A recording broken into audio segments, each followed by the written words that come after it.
السلام عليكم ورحمة الله وبركاته. الحمد لله والصلاة والسلام على رسول الله أما بعد. மரணித்தவர்களை அடிக்கடி கனவில் காண்பதனுடைய அர்த்தம் என்ன என்கிற ஒரு கேள்வி கேட்கப்பட்டிருக்கிறது. அன்புள்ள சகோதர சகோதரிகளே, நம்முடைய வாழ்க்கையில் தூக்கத்தில் கனவு காண்பது என்பது ஒரு சாதாரணமான நிகழ்வாகும். பெரும்பாலான மனிதர்கள் தூங்குகிற போது கனவு காணக்கூடிய வழக்கத்தை உடையவர்களாக இருக்கிறார்கள்.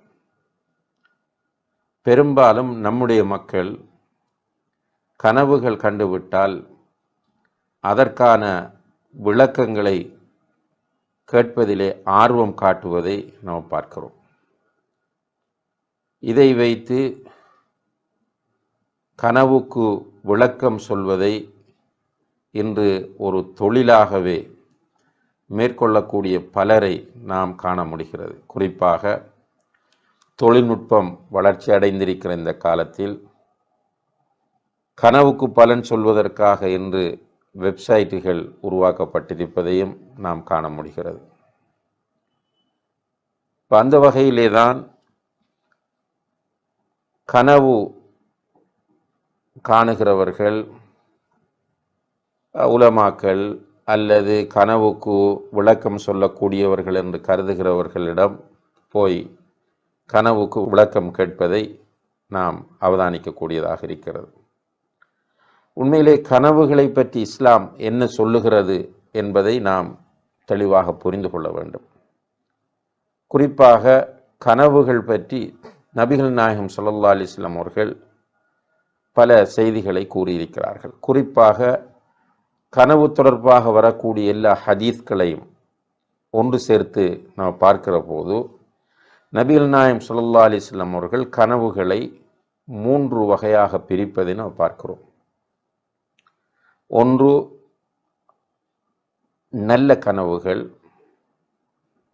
இது அல்லாஹ்விடமிருந்து ஒரு மூமினுக்கு கிடைக்கக்கூடிய நன்மாராயம், நல்ல செய்தி என்று நபி ஸல்லல்லாஹு அலைஹி வஸல்லம் அவர்கள் சொல்கிறார்கள். இரண்டாவதாக கெட்ட கனவுகள், பயத்தை உண்டாக்கக்கூடிய கனவுகள்.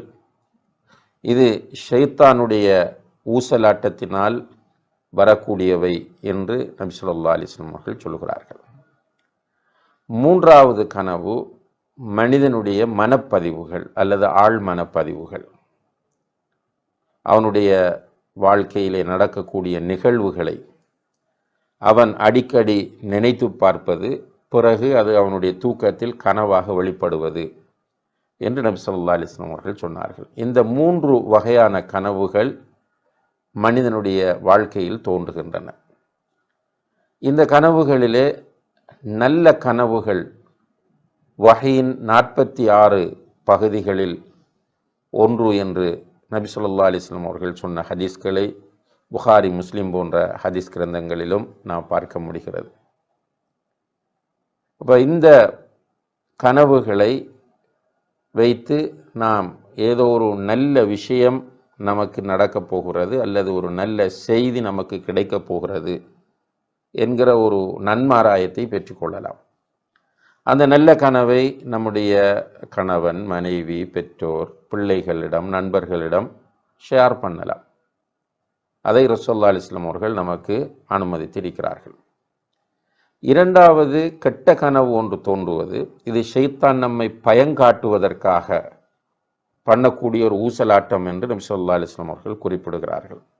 அப்படி கெட்ட கனவு கண்டு நாம் விழித்து கொண்டால் நம்முடைய இடது பக்கம் 3 தடவை துப்புவது, ஷைத்தானிடமிருந்து பாதுகாப்பு தேடுவது, அவுது பில்லாஹி மினஷ் ஷைத்தானிர் ரஜீம் என்று ஷைத்தானிடமிருந்து பாதுகாப்பு தேடுவது, அதே போல எழுந்து தொழுவது, இவை 3ம் சுன்னத்தாக காணப்படுகின்றன.